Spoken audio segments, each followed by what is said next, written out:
Welcome, everybody. Hi, William. Hi, Christopher.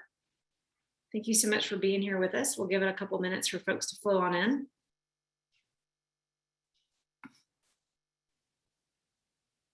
Hi, Ryan. How are you? Thanks for being here. All right. Hi, Kenyatta. Gustavo, how are you? Thanks so much for being on. All right, we're going to go ahead and get started. We are really using this session to help answer questions ahead of a much bigger event that we have coming next week. So I encourage those of you that are joining us live, please use this time to ask your questions and to help get ready for that bigger networking event that we'll have next week. I'll talk about that in a second. Again, this is just an opportunity for our industry partners to share a little bit more about their programs, but also some of the things that they see every day that they want you to just hear directly from them, some tips and insight. This will be recorded. And again, we'll use it to help get folks ready for our networking event next week. So if there is anything that you want to go back and listen to again or share with a friend, we'll certainly send out the link for this. I want to just say thank you all for being here. My name is Candy Tillman. I run 50 Strong. We started 50 Strong last year. My husband and I, who's an Army vet, we started 50 Strong last year in collaboration with a few close employer partners and university partners. Our goal was really to just provide as much direct exposure to industry as possible. We started the SkillBridgeConnect series in January. And we started the SkillBridgeConnect series because we saw how much industry interest there was in SkillBridge, but also how much service member interest there was in SkillBridge. So thank you all so much for being here. I'm going to launch a quick poll. If you can give us a little bit of feedback, I'd really appreciate it. And again, I want to just welcome you, and I want to say thank you to Amazon, Lowe's, ADP, and Cushman and Wakefield for making this 50 Strong SkillBridgeConnect series possible. 3 of the 4 of our partners are here today, so we will introduce you to those in just a second. Here's what we believe about 50 Strong. We saw firsthand navigating civilian employment can be complicated for those that are accustomed to military norms. We also believe that sometimes a warm connection and direct exposure to industry can make a really big difference. It's a brave new world. It's a new language, a new culture. And we just want to do our part to help support that connection. I have been in this space for almost 4 years after being in Fortune 500 corporate America for 20 years. And what I have seen from the DoD SkillBridge program is there is no other program quite like the SkillBridge program in that it does provide direct exposure to industry partners in a very real way. Before we get started, I want to make sure that you are all very clear. The Department of Defense, none of us work for the Department of Defense. The Department of Defense does not have anything to do with this particular session. This is an industry-led share session because we are all coming together. We want to support your efforts. Our employer partners that you're going to meet here in just a second are all very serious about supporting your efforts in SkillBridge as well as other employment pathways, whether it's at their company. They all hope it's at their company, but whether it's at their company or elsewhere, the goal is we want to help people find great careers. A little bit about 50 Strong. I'm giving you guys a little bit of a sneak peek into all of our fall events. So we host at scale large virtual events at least once, sometimes twice a week. These all feature military ready, currently hiring national employers. We also partner closely with several universities. We have 2 series of events. These are the 50 Strong Employer Connect, which is for all military veteran spouses with a special emphasis on student veterans. And then we have the 50 Strong SkillBridge Connect, which this event is part of. Today's event is employer-driven service member Q&A. We also, again, I mentioned we do have a much larger direct networking event coming up next week on the 18th. I certainly hope, why is my slide doing this? All right. Our networking event next week, I'm giving you a snapshot. These are the SkillBridge providers that will be joining us next week. This event today is set up in a webinar format. I do that because it's just easier for us to do Q&A, and it's easier for us to record it, frankly. Next week will be a different format. It will be a large meeting. All videos will be on. It'll be highly interactive for everybody that's joining us. And every single one of the SkillBridge providers, most of them are employers that you see here, will each host their own breakout room. We will share all their SkillBridge roles beforehand, and then you'll get the opportunity to pick 3 to 4 that make sense for you to go meet directly with. I have seen people leave these networking events with asked to come interview for SkillBridge. And so we really think that these have been really helpful. If you have not already registered for that, please do so. Last week, we did an employer Q&A for SkillBridge. For the service members that are listening in, here's what I want you to know. SkillBridge is still relatively new, and employers have just as many questions as you do. So I ask that you keep that in mind. We're going to talk a little bit about that today, but we all are also coming together to support new employers indirectly. What we hope is that that gives you more opportunities to navigate. All right, so I want to say a big welcome to our friends from ADP, Amazon, and Cushman and Wakefield. I am going to stop my screen share.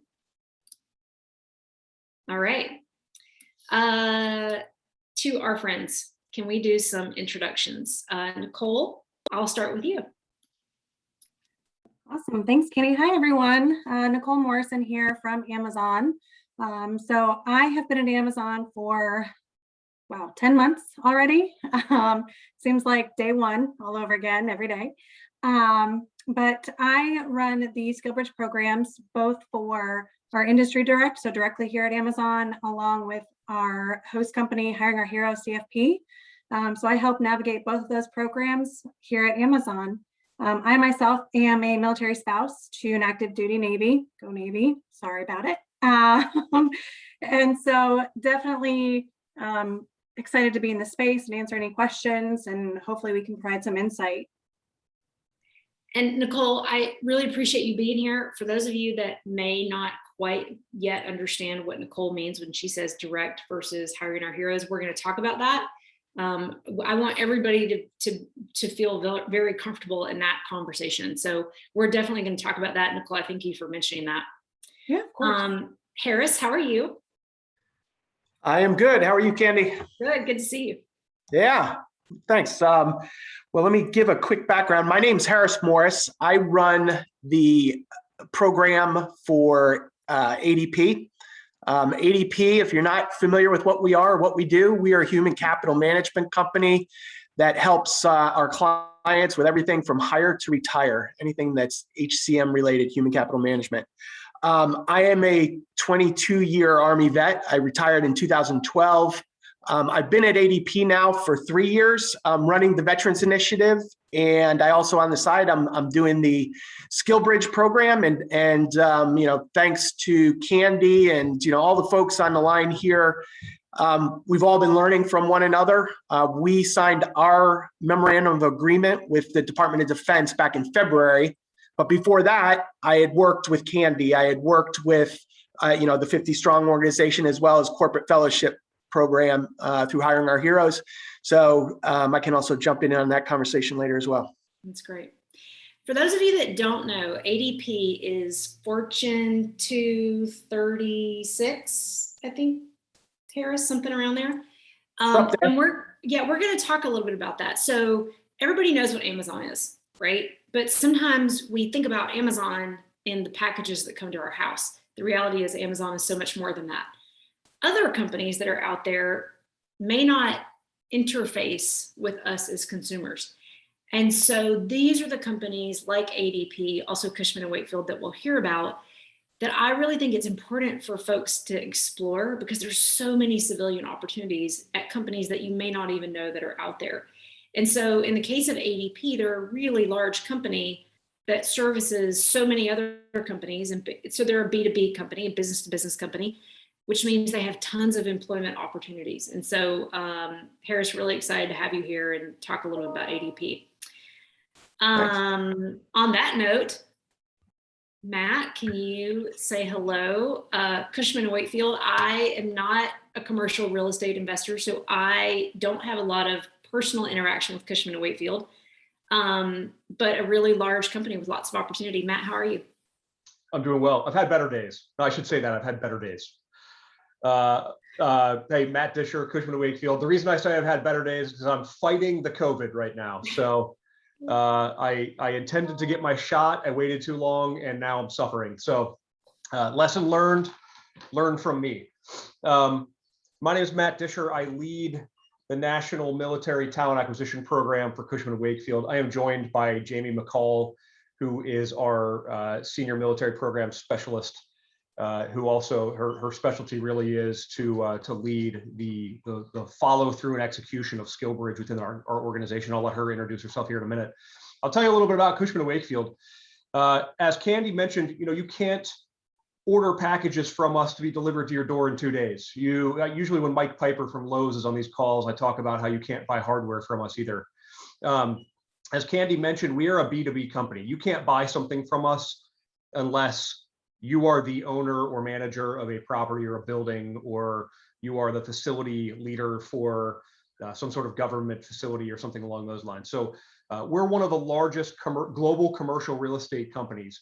And what this means simply is that we do everything from facilitation of sale and purchase and leasing of skyscrapers, retail centers, anything that is commercial property. Anything that's commercial property is everything that is not government infrastructure, like a highway or a house.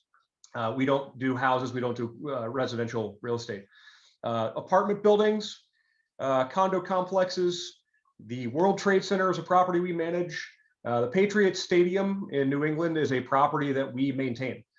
So you can kind of get a larger scope about what our industry does around the world. Of course, the United States is our largest footprint. I like to talk about SkillBridge and why it's so valuable to us, because when I left the Marine Corps a number of years ago, I was a combat engineer. I have to tell this story because Candy makes me. I was a combat engineer. I blew things up and shot guns. And I figured for sure I could come out of the military and say, hey, I blew things up and shot guns, and anybody would hire me. And boy, was I wrong. And so it took me a number of years to really figure out how I plug into civilian America after I hung up the uniform. And so the SkillBridge program it solves, in my opinion, most of the problems, most of the issues that anybody ever faced when they were leaving the military. So I always advise everybody to take a really good hard look around at all of the different opportunities that you can get through SkillBridge. Do a lot of investigation about the different organizations that are involved in SkillBridge, that are providing SkillBridge opportunities, and plug in where you can plug in and use this network to your advantage. I'll stop talking. I'll let Jamie introduce herself, and then we'll go on from there. Hi, everyone. My name is Jamie McCall. As Matt mentioned, I am new to Cushman and Wakefield on week 6. But prior to my time here, I spent 16 years in recruiting, as well as some time in higher education and career services, and also a veteran of the Ohio Army National Guard. And I want to give a shout out to Johnny Markham, because I just sent your resume to 3 hiring managers right before I got on this call. And Christian Dixon, I recognize your name. We have a call scheduled on Monday. So this does really work. It's great to see some names out there, and look forward to connecting with you guys more. Well, that's very cool, Jamie. I want to go into that a little bit. So to those of you that Jamie recognizes your names, you're doing all the right things. So thank you so much for being here. All right, I'm going to pull my screen share back up just for a second. All right, you will see that a few of us have already dropped our information in the chat box. I encourage you, while you're here, use the chat box, put in your LinkedIn URL, and connect with folks while you're here. Be present, be engaged. You have taken a proactive step. The folks that are here lead the SkillBridge programs on behalf of their companies. You have taken a proactive step by being here with us, so we want to help you take advantage of that. If you have questions that you want the speakers to answer, please pop those into the Q&A. I don't mean questions of necessarily, hey, when can you get back to my email? I mean other types of questions that may come up as part of the discussion. However, if you are on and you want to ask that question, okay, we're going to talk a little bit about kind of the reality, what these folks want you to know kind of behind the scenes. All right, Christopher, I do see your question. Now I will get that in just a second. If you could pop that in the Q&A box, Christopher, that'd be super helpful for me. For those of you that are here that don't know how to find your LinkedIn URL, you click on your picture in the upper right of your window for LinkedIn, go to view profile, contact info, and then you're going to want to copy and paste in the portion that has the HTTPS part. All right. So a couple of things that I just wanted to talk about really quickly. If you're here, you probably already know about SkillBridge. So thank you again. This is for any rank enlisted for officer, and it is up to the last 180 days of service. Different service branches are different. Okay, so it's up to that. I want to share something with you so that you understand a little bit about the reality of what all these SkillBridge programs are seeing. We have had dramatic growth in this space. And what that means is that we are all, as industry partners, learning together. In 2019, we had 123 SkillBridge programs. As of today, I just checked, we have something like 1,073. And so within the last 18 months, that is a phenomenally drastic increase. Here's the reality. We are all running and learning and talking together often, sharing best practices, and you'll see that this team is doing a lot of collaboration together. I share that with you because I want you to understand there's also not an easy button on the employer side either. And so I encourage you, every interaction, keep that in mind. Folks really are doing their best to support your efforts. If you are not already leveraging the DoD SkillBridge website, I'd highly encourage you to do that. The URL is there for that. There's a ton of information there that you may find helpful. All right, I want to talk a little bit about, I'm going to start by talking a little bit about military process. If you have questions about BAH, for example, if you have questions about your individual installations policy, please go to your installation. Please go to your finance folks. We will, at next week's networking event, I will have a breakout room, and I will invite two folks that I rely on heavily that work inside of the military to answer questions about military process. But I really encourage you, go to the right folks for the information. A lot of the information you may also find on the DoD SkillBridge website. So please definitely use that as a starting point. All right, so I want to talk about the different ways to participate in SkillBridge.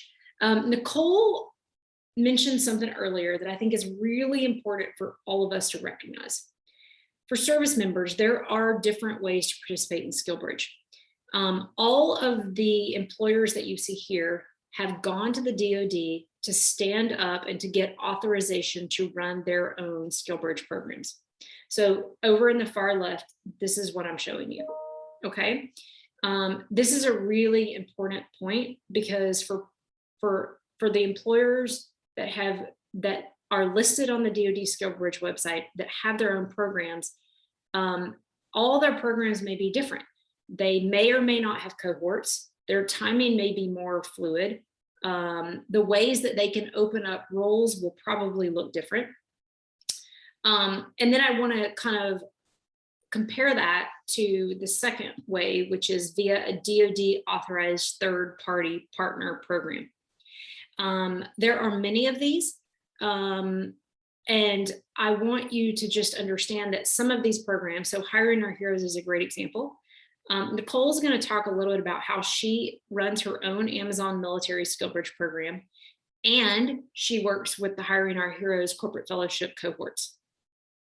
Others that you may be familiar with, Vets to PM is a really strong program. ICMA, 50 strong, we actually have our own SkillBridge program as well. It's a smaller one, but we use ours primarily to help employers pilot SkillBridge. Harris and I can talk a little bit about that. but really we use it as kind of a sandbox to help employers stand up their own program. There are states and regions and cities that run their own third-party partner programs. I'm showing you the state of Virginia's program here. This is a great example because all these providers have SkillBridge opportunities in Virginia. The state of Virginia has its own SkillBridge program. We are all working together. So this collaboration is really important, but for service members, it is really helpful for you to kind of understand the bigger landscape. The third way is via a DoD authorized training or skills provider. So these may or may not be tied to workforce opportunities, but they could be really helpful in your professional journey. And then the fourth way, and we'll talk a little bit about this, is by creating your own individual internship.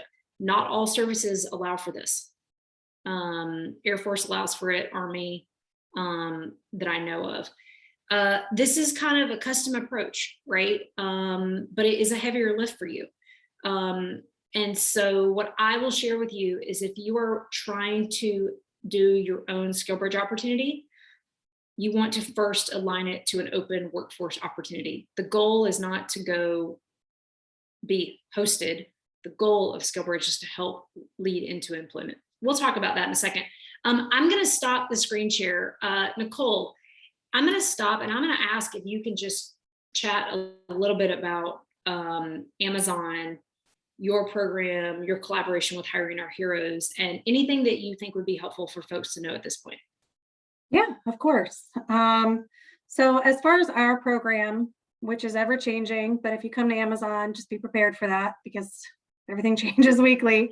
But as of right now, as far as our industry direct SkillBridge opportunities at Amazon, currently it is kind of a free-for-all. What happens is we have you submit your information, your timeline, your areas of interest, and we try to match you with that business based on your timeline and their ability to host. So we send that out as of right now every other month. So we have another one coming out at the end of August, kind of following the HOH cohort, which I'll talk about. So again, we're tailoring that to move closer to demand planning for the businesses because there are so many at Amazon. So we're kind of tinkering away one at a time. But again, a lot of it just depends on a lot of the stars aligning. So what you're looking to do, what your timeline is, can the certain organization host you for that in the role that you want? Because to Candy's point, we really are looking at this as a hiring pipeline for you and for us. And then on the flip side of that, we are a host company to Hiring Our Heroes corporate fellowship program. They operate under 3 cohorts a year. So very nice, neat buckets of 12 weeks of availability, but they'll work with you directly. So we don't really get involved too much until they release candidates. So all of the back end paperwork and command approvals, everything like that is done through HOH. But we partner with them and it's a fellowship matching process. So again, we're just one company of many that are potentially interested in interviewing you for a role. And so it really is kind of up to the service member or the spouse, because they do have the spouse fellowship program, what direction they'd like to go in. So it is a lot of effort. You are doing a lot of interviews in a short amount of time. And again, a lot of it means you have to fit into that nice, neat bucket. So we started the SkillBridge program directly here at Amazon, so we could work based off of your timeline by HOH or a cohort style. Again, we have a lot of other opportunities outside of just delivery drivers. So more than just, delivering packages to your door, program managers, similar to what I do, but across the company, tech roles, things like that. But again, they're very similar in the fact that you come on site or they could be remote.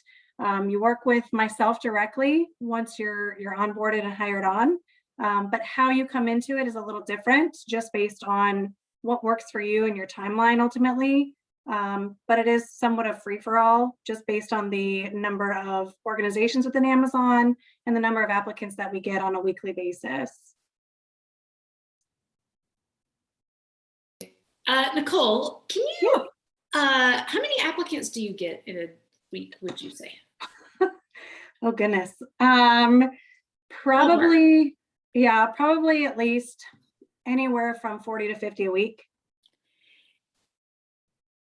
Can you talk a little bit about how you, like, when people reach out to the Amazon Military SkillBridge email, for example, can you share a little bit about, like, what are the things that you need to hear right away to basically help me help you? Like, what are the things that you want when people reach out? How can they stand out? What are the things that they need to include in that initial email with you? Yeah. To be blunt, I don't need your entire military career in an email. That's great. I'd love to talk with you about that. But really what we're looking for is your timeline first and foremost. I, as a planner myself, can appreciate somebody looking a year and a half out, but we can't work that far out based on the business needs. So first and foremost, state your timeline. You know, if you're looking to start within 6 months to a year, that's extremely beneficial for us to work with you sooner rather than later. So definitely the timeline. And of course, telling me you already have command approval or you've already had that conversation. We've had a lot of situations where individuals are interested and very much gung-ho about it, but they haven't even spoken to their command about the potential of being approved. So that's a lot of effort from not just ourselves, but you going through a potential interview process and not having your command backing to do it. So that's also a big factor as well. Okay, very helpful. Mhm. Okay, listen, I encourage everybody that's listening in. Nicole's going to watch the Q&A, right? So is Harris, Matt, and Jamie. If you have questions, please feel free to leverage that, right, as we kind of continue the conversation. Matt or Harris or Jamie, what do you want to share that you're seeing when service members reach out? What are the ways they can set themselves apart? What are the things you want them to know now to save everybody a little bit of time and drive some efficiency? You know, I could probably start, and I'm sure Jamie has a few things. I'm sure Harris probably has a few things too. But something that comes to mind directly when you say that, Candy, is, and we've had this conversation a number of times. I think we were actually having this conversation before we went live here with all of you participants. One of the big things is that because we are posting SkillBridge opportunities does not mean that you are automatically a shoe-in. Because we have a conversation does not mean that you are automatically landing an opportunity. There's still an interview process here of sorts. Similar to the way that Nicole described their program at Amazon, at Cushman & Wakefield, any open position in our company can be a SkillBridge internship.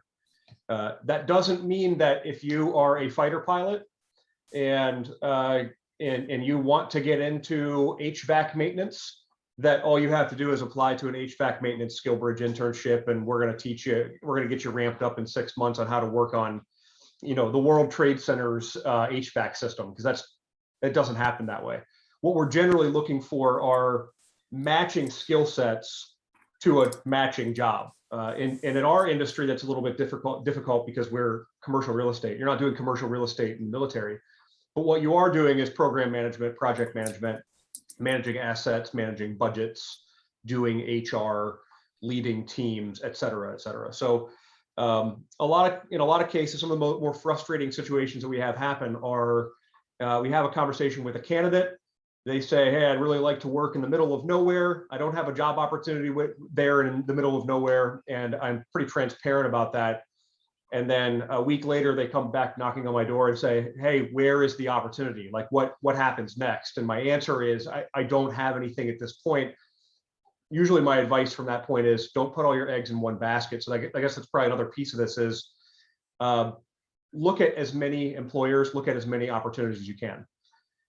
Don't wait for the one. Even if it sounds promising, don't wait for the one, because in some cases I have had hiring managers to say, hey, I can take somebody on, and then the opportunity changes at the last minute. For us, what that means is that we are intending to bring people through SkillBridge to keep them full-time afterwards. I'm not bringing you through for 6 months or 5 months or whatever, and then letting you hit the road. I am trying to bump you up, or Jamie's trying to bump you up against a full-time role. at the end of your SkillBridge internship. And thusly, we have to have capacity to train you and get you familiarized into that role. There has to be a team and a willingness and an availability in a specific market, or if it's remote, then it's remote. But there has to be all of these different things matching the time frame that you're available, and the time frame that you'll come available for full-time work. And if for some reason, as we experienced through COVID, something changes, a job gets canceled, a business element decides to pause hiring for a moment, that can mean that that opportunity that we're discussing with you simply won't happen at this point in time. So there's just a lot of different variables. I think from the military, we're not generally, like if you've done a full career in the military, you're not generally applying to jobs and interviewing for jobs as we might be doing when you're literally showing up for, in a business suit at an interview for a new company. And so you got to understand that there's still an interview process, there's still a selection process that takes place. And because these are potential full-time roles, we're also interviewing full-time candidates off the street too. We're not just holding them for military people. We can't do that. It's really not a thing that we're able to offer at this point. So that's just the initial couple of things that come to mind, Candy. I don't know if you guys have anything to add to that. What I heard you say was maybe it's helpful if they look at your open roles before they reach out and come a little bit prepared, Jamie.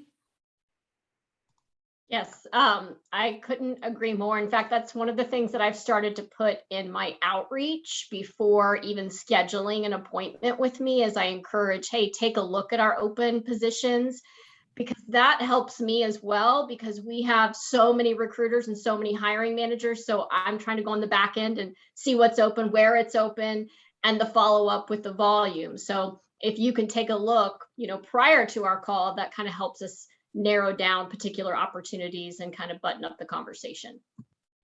Awesome. Harris, what you thinking? Yeah, so I think everybody, we're all coming at it from a slightly different angle and different approaches. The approach that we're using at ADP, and given that we're still kind of early days, having done our memorandum of agreement in February, I've attempted to put together a program that brings our folks into specific roles for us, which is implementation and client service kind of roles. And we're doing it at specific locations, that are all right near military installations. Think Augusta, Georgia, Miami, Florida, El Paso, Louisville, Tempe, Arizona, Norfolk. All these places have major military installations right next to them, with people looking for SkillBridge opportunities, obviously. The reason I picked those roles, and it kind of goes to some of the conversations we've been having here, is that I know that there's a job on the back end, as long as you can make it through the training. And that's the other piece. I bring, the way I've done it with our program, and there's lots of different ways. I'd like to build it out over time to include everything. But right now, we want to bring people in and sit you down right next to somebody else that's actually a full-time employee that's already been hired into the job that you'll be interning for. And you'll go through their strict structured training, kind of teach you your new MOS, if you will, and then, allow you to get a full-time job on the other end. There's no guarantees. I don't want to leave people thinking that, but you will definitely get an interview. And behind the scenes, I know that there's tons of those jobs, and that it's not like there's not going to be any available. There are always those jobs available. And so it works well for us as a starting point for our DoD SkillBridge program. I know one of the things that was also talked about is, what are some of the differences, or what are the challenges? Two things I bring up. One is, I'm an individual, and I'm the only one managing this, like many on the line here. If you're lucky, you have two people doing it. But a lot of times you'll reach out to folks, and it'll be on LinkedIn. And what I have to do, and it's a good problem to have, right? But I've got to go onto LinkedIn, bring you into my actual work email, and then start setting up times to meet. If and whenever possible, try to get the email to the folks that are doing it, so that you can go direct to them. Just makes it easier for them on the other end to just start connecting with you. Hey, Harris, real quick, can I ask you a quick question? There's a question that came in, and I often get this question. I don't want to apply to a SkillBridge program. I just want you to give me the email for the point of contact at the SkillBridge program, and I'll take it from there. And we have a question about that. It's a good question. Yeah. Can we just talk about realities, right? Of what that means? Yeah, if I may, the second thing starts to go into that, and I'm sure everybody else has got their views from their perspective angles, but you're not going to find my ADP roles actually on our website. People come to me direct, okay? And I'll tell you the reason why. Again, this is why it's a difficult process that everybody is working hard to do it the best they can. But you normally have, when we have somebody come to work for us, even interns, it's a transaction between two individuals. The individual who wants the job and the company. With the DoD SkillBridge program, there's now this third level, which is that the service has to get we have to approve you for the job, and then they give us approval, and then we continue down the pathway of onboarding you. So it's not a clean thing that all of our systems, at least not mine at this point, is brings it in easily. And so a lot of times that's it's really a manual process on our side. So and again, like I put my name, I think, is on the DoD SkillBridge site as the point of contact.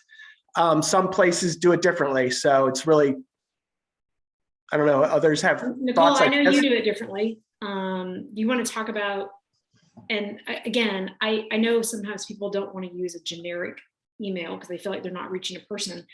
The reality is you are reaching a person. Yes. Nicole, can you talk a little bit about that? I'm the person sending the generic email, and I apologize, but that is me.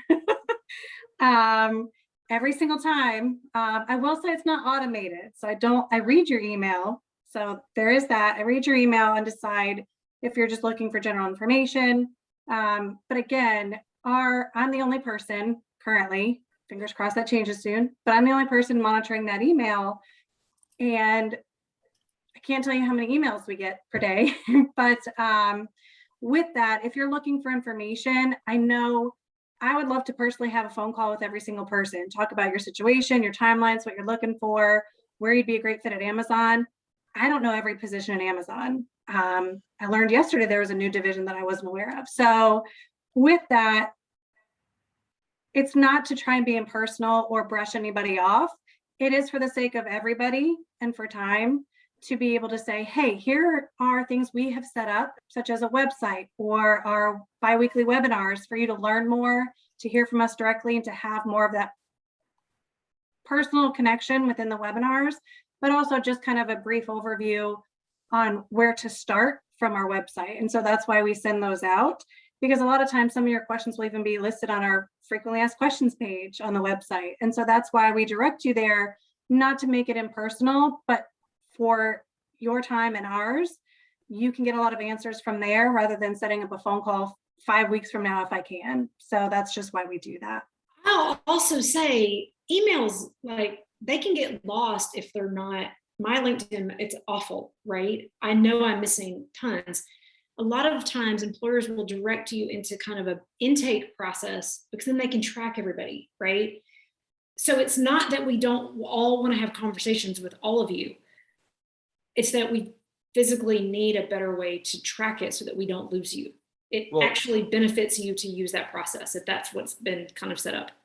There's also, just to add some flavor to this too, when we look at greater recruiting processes, and anybody outside of recruiting won't understand this because it's not a process that you're doing in your day-to-day function, but like there are literally policies and rules and laws about how people apply to jobs so that there's no discriminatory practices. And if I give one group of people one way to communicate with me and another group of people a different way to communicate with me, somebody can very easily come back and say, well, I was discriminated against. I didn't get the same opportunity as this other person because I went here and not there.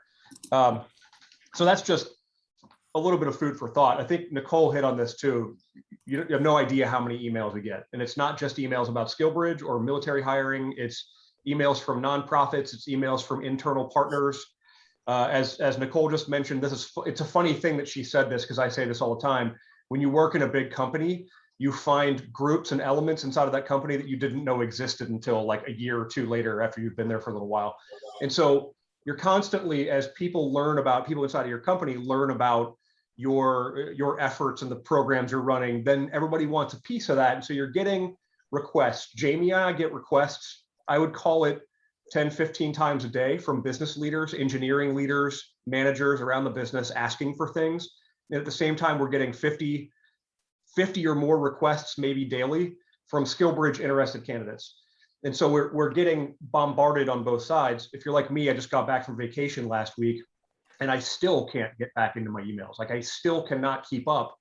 And so, you know, at Cushman & Wakefield, we're still trying to develop our process a little bit better, because as a SkillBridge candidate, you're not applying to a regular job. You're not applying like a regular candidate. And the reason for this is, and I'm sure we're all experiencing this same type of pain. The reason for this is that some of you aren't available for another year. Some of you are available in 2 months. And if you come in and apply to a job as a SkillBridge candidate and you're not available for a year, you're going to end up in what we call the black hole of applications. You are not a relevant candidate at this point. We can't do anything with you a year out. We can't do anything with you, in our case, 6 months out. So what we try to do is tally those things up. We try to put your information and keep those on a list, along with your availability dates and your specialties and your interests and all this stuff. And then we're getting better at it. And this is really like, this is where Jamie's expertise comes in. It is formulating the way that we can then keep track of the person who says, hey, I'm not available till December. Well, how do we get the system to come back and revisit this person as we approach December? Because right now it is, I think Nicole said this, it's a free-for-all. In a different sense, it's so many candidates from so many different timelines and skill sets and experiences and education levels pouring into one place, or pouring into 4 places: LinkedIn, email, our veteran inbox, in our applicant tracking system. So we have 4 different places that we have to try to keep an eye on you. And it does become very disorganized. And so we're always looking for ways to do that. Applicant tracking systems, quite frankly, don't necessarily account for applicants that might be good in 6 months. Applicant tracking systems, when you apply to a job in any company, which is why you have to do this, again, for regulatory purposes, applicant tracking purposes are typically keeping in mind that you're applying for a job right at this moment. You're applying for a job and you're available in the next month. So there are a couple of reasons why it might feel clunky, why you might send an email or communication to somebody and they're not getting back to you right away, or any number of things could be happening here. But just understand that this is new to a lot of us. I think, he's not here, again, to quote Mike Piper from Lowe's, like, we're all learning. You're learning and we're learning. We're still trying to figure out, companies are still trying to figure out, how do we best communicate? One of the biggest complaints of military service members and veterans is that they apply to jobs at companies that say they want to hire military and veterans, and then nobody gets back with them. What we're trying to do is avoid that altogether. We don't want you to end up in a black hole, but at the same time, we also have to have efficiencies built so that we're able to talk to all hundreds of people that are coming at us every month. I do want to just point out, in Jamie's introduction, she recognized some of the names that were on the call. And so while it's important that you send in through the process that each of these employers has set up, there are ways for you to differentiate yourself, right? The fact that Jamie is recognizing names means that, we're all human, let's be honest, right? And so when you come into calls and you're being proactive and you're engaging, we all remember names. It's just part of it. We see you on LinkedIn, right? We see how hard you're working. These are all really important parts of it. This is another note too, and this is like a common misconception, is that there's some sort of like automated system that's like just skimming through candidates and moving them into the depths. And I'll tell you, between myself and Jamie, and then the whole military budget, the military program budget that we have in our company, we're not dedicating resources to things just so people can get thrown in a file cabinet in the closet. There's a reason why, and we actually have a third person on the team who's in our military program on the recruiting side. He's not on the call right now. We have 3 people that are solely dedicated to military recruiting in our company right now. Plus this, it's a pretty decent sized budget to spend money to attract you. So we're trying to do right, where it's just not a perfect process by any means. Hiring in general is not a perfect process. And I want to, dissolve any illusion that there is some sort of process and there's some sort of machine chopping through people. It's just not. There's no easy button that way. Right. I see a bunch of questions coming in around kind of opening what I'll call new opportunities. So I can talk about that in just a second. Christopher asked what I think is a really good question. What is the sweet spot for an application window for SkillBridge? So who wants to answer that? For us, it's probably that 3 to 4 month mark. Before their SkillBridge eligibility starts. Before they are eligible, because again, anything further than that, you're too far out. We're looking at full-time jobs on the back end. And so what we're trying to do is say, and I'd say like really closer to 2 or 3 months is probably like the magic window that I'm finding with our hiring managers being able to make better decisions, because they're like, yes, I can project. Businesses aren't projecting open roles in most cases. Like Amazon is huge. I know Amazon is projecting a lot of growth. So they're probably like, hey, we are going to need these people in 6 or 8 months or whatever. We are not like that. Most companies are not like, we don't have that luxury to say, in 1 year, we're going to have a cohort start. And I'm not saying that Amazon does that either. I'm just saying that in our case, we're trying to fill jobs that are either open right now or are projected open in the near future. So 2 to 3 to 4 months, 2 to 4 months is probably that sweet spot. Harris, Nicole. Oh, don't throw me into a cohort in a year. We're not there. But I think for us, we've got a slightly, I'm trying to get you're a moving target, and I've got a moving target that's a start date, for training. And I'm trying to align those two and hope it works with your timeline, right? So that's the other piece that's involved here for a program like mine. And so I'd like to be talking to people 5 months out. That gives us the window of time to go through all the paperwork. And if you have little things that have to be done that are unique based on your service or whatever it may be, that we can get that done and still have you start and be here for at least 3 months, ideally 4 months. all right, I think that's helpful. Christopher, does that answer? So basically, they're talking about before SkillBridge eligibility begins. Does that help? Okay. What I want to just make sure that we all communicate.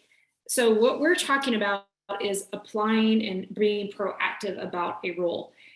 Nobody on here is saying wait till 3 months or 6 months out to start your networking and your exploration. We all want you to be getting as much industry exposure from as many employers as possible, so that when that 3 to 6 months comes before your SkillBridge eligibility, you can articulate what is it that you want to do, what programs are really of interest to you. Please do not, nobody is saying that we want anybody to wait until 3 to 6 months out to start exploring programs. What we are saying is that will probably take till 3 to 6 months out, because that's how businesses open workforce opportunities. I know that some of you want to lock your SkillBridge opportunity in right now, and you may not have eligibility for 12 months. Listen, there's ways that you can do that. But any role that is going to be tied to a workforce opportunity on the back end likely won't be able to help you do that. So there's pros and cons if you can be a little bit more open with your timing. Most employer programs are going to operate this way. Okay. Folks, can you all help me look at the Q&A? Is there anything else you want to jump in on, or should I open? I have a couple of slides I have to talk about, just reaching out to companies that aren't currently SkillBridge providers. Should I navigate over to that? All right. One thing, the goal of SkillBridge is outcomes. So please keep that in mind for what I'm about to share with you. Email etiquette, communication style is really important. Use question marks, show appreciation, do your homework. But many of you in the Q&A box have asked about, how do I create my own internship? How do I reach out to companies? I often get this question. Every single service member has a unique skill set, location, timing, all that in mind. So I have done a couple of templates that we have shared with a few of our industry partners. You leverage this if it's helpful. This is one I put together if you're reaching out to an HR lead or a hiring manager at a company that's already listed on the DoD SkillBridge website. My biggest advice to you, do your homework. Do not ever reach out to anybody and say, what role do you have for me? Or can you get me in your SkillBridge program? Please do your homework on the roles that they already have open, either through SkillBridge or in the case of Amazon and Cushman and Wakefield, if any role could potentially be SkillBridge, do your homework on what roles that they already have on their careers page. If you are reaching out to a company that is not listed on the DoD SkillBridge website, this is a little bit more work. Couple things I want to share with you all. What we are talking about right now is sales and business development. And so for everybody on here that ask how they can create their own internship, but definitely does not want to explore a sales path, I ask you to reconsider that. That's just a side note. We'll come back to that if we have time. But when you are reaching out to a new company, basically your goal is to pitch them on the program and on you. Here's what I want you to know. I have been in some form in sales and marketing for 20 years. I talk to companies all day long about opening up SkillBridge opportunities. And what I want you to know is that you probably will not get an immediate yes, because it takes time for companies to internally align. It takes time to make sure that their legal departments are kind of looped in. Every month we do an employer Q&A session because lots of employers have these same questions. So please leverage the replays of lots of these folks talking just last week. My point is, don't get angry if you don't get an immediate yes. Keep trying. And basically you want to do the research. Again, this replay will be available. We'll put these templates on our website. You could leverage those if you want. And again, I'm here to tell you, I often have conversations with employers about SkillBridge and I don't get an immediate yes. And I do this all day long, every day. Sometimes it takes a little bit more time than that. And I don't share that for you to be discouraged at all. I have seen service members do open tremendous opportunities in SkillBridge. I see it every day, but I do share it with you. Just, it's not that they don't really care about veterans if you don't get an immediate yes. It could just be a timing, or it takes more meetings. And every company is different. Any of my panelists want to jump in and make any comments? Yeah, so funny enough, I just had an opportunity that came open because somebody created it himself. I didn't know it was an option, and he applied for a full-time role. They asked his timeline. They said it's too far out. He said, but I'm approved for SkillBridge. Can I do that to kind of, close that gap that you're looking for? So the team reached out. We talked about the program a little bit further because he wasn't aware, and he starts in 2 weeks for a SkillBridge. So Love it. yeah, so it never hurts to kind of, knock on your own doors and see if it's an opportunity. That's right. And I love this, right? To Nicole's point, Amazon's a huge company. She doesn't know all the hiring managers that are there. So if you can, again, help all of us help you and do your research, I think it'll go a long way. Other thoughts on that? Yeah, I mean, just to add, again, a little bit of flavor to that there is, and I think Jamie touched on this earlier, like the easier you make it on us, I always use this term, I'm not the hotel concierge. I cannot find things that either don't exist, and I also can't, I'm not going to ask you a series of questions to try to figure out where you belong in 5 years. And I know that sounds kind of callous. I'm an arbiter of the truth, and sometimes we just need to hear the truth. And the hard truth is, the tough love is that companies are hiring the best qualified person for the job. They want to hire the best qualified person. They're not making decisions based on this is the right thing to do, or the nice thing to do, or this person looks really good in uniform, or something like that. It doesn't happen that way. They are making, if they're going to pay you $80,000 a year, $100,000 a year, they're making a significant investment in a person, and thusly they want the most challenging the most appropriate person for that job. And typically, as a career recruiter, I love the person that comes to me and already has it sort of figured out. Here's what I do. Here's what your company does. Here's the job that I saw. Like, give me all the answers, because back to that point, and I'm surprised Nicole doesn't know all the hiring managers at Amazon. I'm kidding.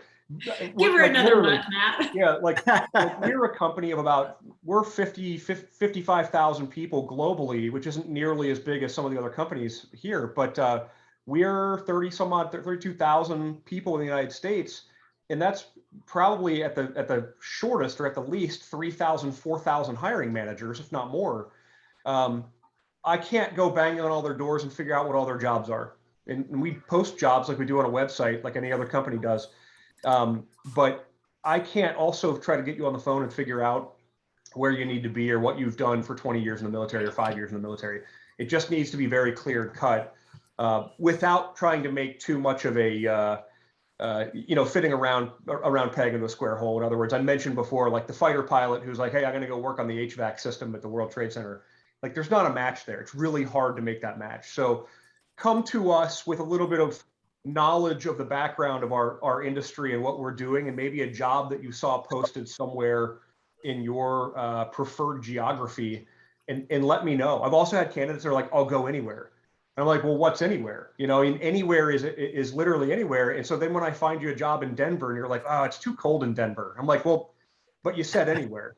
So make it easy on me. Give me your wish list. The same thing when you signed up for the military, you probably gave them a wish list on what MOS or rate you wanted, and where you wanted to be. At least I got that opportunity in the Marine Corps. So make it easy on us. The easier it can be on us, the more you have your own future figured out, the easier it can be for us to try to help you. Matt, if I can, I know we're almost at time, Candy, but you can create your own opportunities out there. Like we're the ones going to the hiring managers. There's nothing that says you can't find a hiring manager inside of our companies that is interested in a SkillBridge candidate. And when that hiring manager comes to me and says, I want this guy or gal, then, easy, done. So that's part of what takes the time. We're out there trying to talk to folks. Yeah. So. Yeah, I think, and especially for companies that already have SkillBridge programs, that's actually that's actually an easier lift than a brand new company sometimes that doesn't have any SkillBridge kind of knowledge at all. But again, as much homework as you can do really helps the SkillBridge leads. All right. Let's see. We are. Hey, Candy, real quick, just to answer that question that just came in.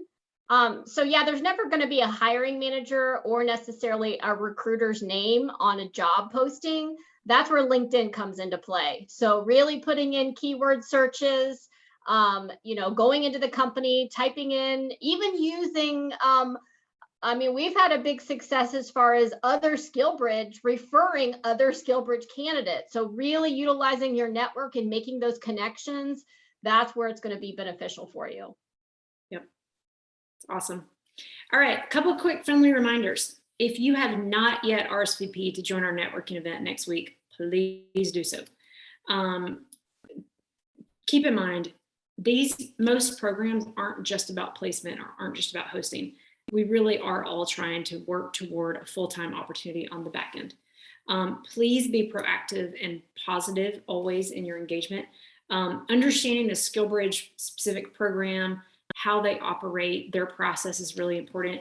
And again, so important to build relationships early to help you so that when you get to that 3 to 6 months before your eligibility, you kind of have a much better idea. Again, these are the organizations right now that will be joining us next week. You will all have videos on. You can build direct relationships, look people in the eye. So please join us for that. And again, I want to say thank you to Amazon, Lowe's, ADP, and Cushman and Wakefield for making all of this possible. To my panelists today, thank you so much for being here. Again, this will be recorded. If you'd like to share it with a friend, watch it again before next week. We really appreciate you all spend the last hour with us, and we will see you all soon. Thank you.